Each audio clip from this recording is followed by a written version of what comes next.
చిత్తూరు జిల్లా పలమనేరు రూరల్ మండలం జగమర్ల గ్రామ పంచాయతీ దేవలంపేట గ్రామానికి చెందిన సిద్దయ్య గుడిసె అగ్ని ప్రమాదానికి గురైంది. దీంతో ఆ కుటుంబం కట్టుబట్టలతో రోడ్డున పడింది. ఈ క్రమంలో తమకు తగిన సాయం చేయాలని పలమనేరు తహసీల్దార్ కార్యాలయం ముందు దీనస్థితిలో ఉన్న ఈ కుటుంబాన్ని పలమనేరు ప్రెస్ క్లబ్ సభ్యులు గమనించారు. దీంతో ప్రెస్ క్లబ్ సభ్యులు తమ మానవత్వాన్ని చాటుకున్నారు. క్లబ్ అధ్యక్షుడు టి మునిరత్నం ఆధ్వర్యంలో బాధిత కుటుంబానికి ఆర్థిక సహాయంతో పాటు నిత్యావసరాలు అందించి ఆదుకున్నారు. వీరి సాయాన్ని చూసిన పలువురు ప్రెస్ క్లబ్ మానవత్వాన్ని కొనియాడారు. ఈ కార్యక్రమంలో ప్రెస్ క్లబ్ కార్యదర్శి కంగుంది శివకుమార్, సంయుక్త కార్యదర్శి గజేంద్ర భూపతి, కంగుంది సుబ్రహ్మణ్యం, ఈసీ మెంబర్ సురేష్ బాబు సభ్యులు పాల్గొన్నారు. మాది జాలంపేట సార్. జాలంపేటలోనే ఇల్లు కట్టుకున్నాము. కానీ మా నాయన చిన్నప్పటి నుంచి ఆడే కాపురం పెట్టున్నారు. ఇల్లు కలిపోయింది. అధికారులు వచ్చినారు కానీ అన్నీ చూసుకున్నారు, రాసుకోబోతున్నారు. కానీ ఏమి ఇవాళకి మంచి అని చెడ్డేమి గమనించలేదు. కట్టుబట్టలతోనే ఉన్నారు. అందుకోసము మేము ఇక్కడికి వచ్చినాం సార్. మీకు ప్రమాదం జరిగి ఎన్ని రోజులు అయింది? 2 నెలలు అయింది సార్. అంటే 2 నెలల నుంచి అధికారులు మీకు కనీస సౌకర్యాలు ఏం కల్పించలేదు? వచ్చి ఏం కానీ సహాయం చేయాలి సార్.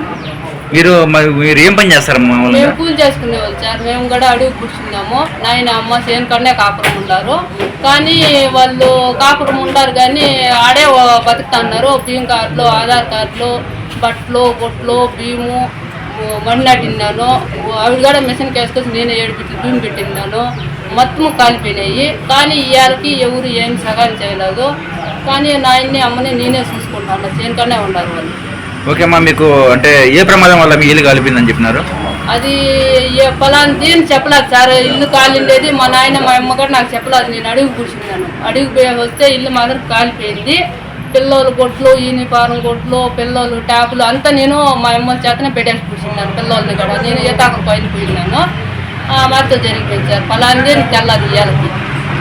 ఇప్పుడు ఆ ప్రమాదం జరిగినప్పుడు మీ ఇంట్లో ఎవరైనా ఉన్నారమ్మా? మా ఇంట్లో ఎవరు లేదు సార్. చేను కాడ మా నాయన మాత్రం ఉన్నాడు. ఇల్లు కాలిపోతుంది అనేసి వచ్చి మాత్రం చూసినాడు. దావు పక్కనే మా ఇల్లు ఉండేది బండకాడ.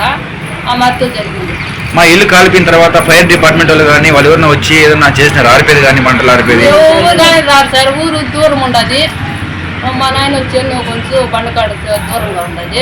ఎవరు చూసుకుండదు.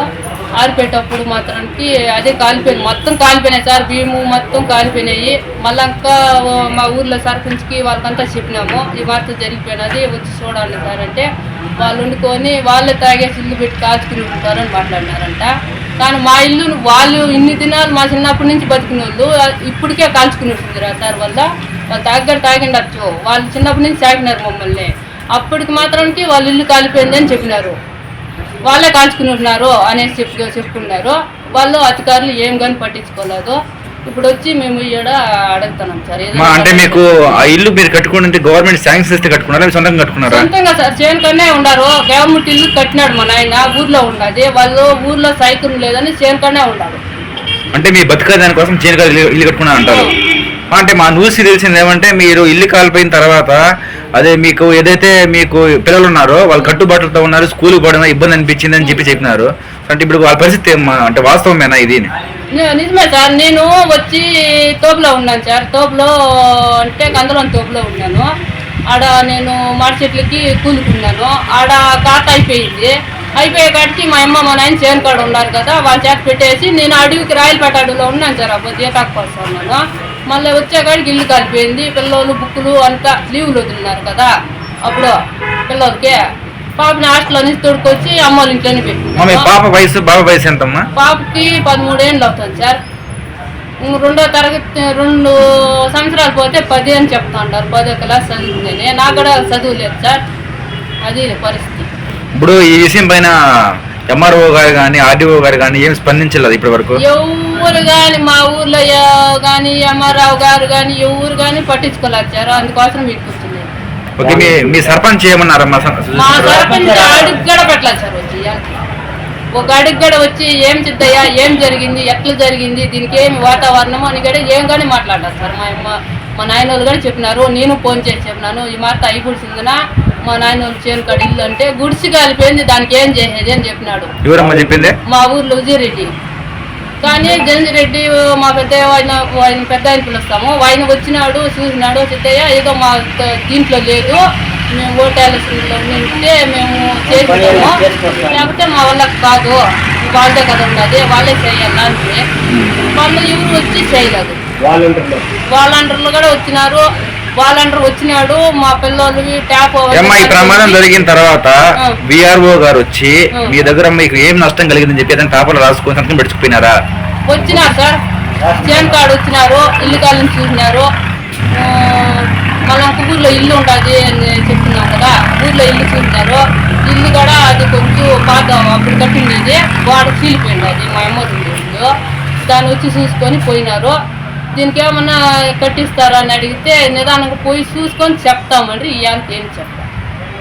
సరే అమ్మా, ఇప్పుడు మీకు ఏదైతే మీకు ప్రమాదం జరిగిన తర్వాత పట్టించుకున్న అధికారుల పైన మీరు ఎవరికైనా ఫిర్యాదు చేయాలనుకుంటున్నారా? చేయాలి సార్, ఏమి పట్టించుకున్నప్పుడు మళ్ళీ ఎందుకు సార్ మాకు ఎందుకు చేయాలి సార్? మాకు ఓట్లకు మాత్రానికి అప్పట్టంగా ఓట్లు కావాలని వస్తారు కదా, అధికారులు ఎందుకు ఉండాలా? ఆఫీస్ దగ్గర మీరు ఎప్పటి నుంచి ఉన్నారు? తెల్లవారితో వచ్చినాం సార్, తెల్లవారితో వచ్చినాము. వీళ్ళు డీసీపీ వాళ్ళు వాళ్ళ దానికోసం వచ్చినాము, వాళ్ళు వచ్చి అన్నం పెట్టించినారు, తిన్నాము, ఏడే ఉన్నాం సార్. తెల్లారి నుంచి మా ఫ్యామిలీ ఏడే ఉన్నాము. ఇప్పుడు రెండు నెలలుగా మీరు కనీసం బతికేదాన్ని కూడా మీకు సౌకర్యం అంతా ఏం లేదా? మేము చేనుకన్నా మళ్ళీ కాగితం పట్టి తీసుకుని చేనుకన్నా కట్టుకున్నాం సార్, చేనుకన్నా ఉన్నాను. మా అమ్మని మా నాయన కూడా చేనుకన్నా పెట్టి. మీకు అధికారులు ఏం న్యాయం చేయాలంటారమ్మా మీరు? మీకు ఏం న్యాయం చేయాలి అధికారుల నుంచి? అధికారులు ఏమన్నా సహాయం చేస్తారేమో అని వచ్చినాం సార్ మేము.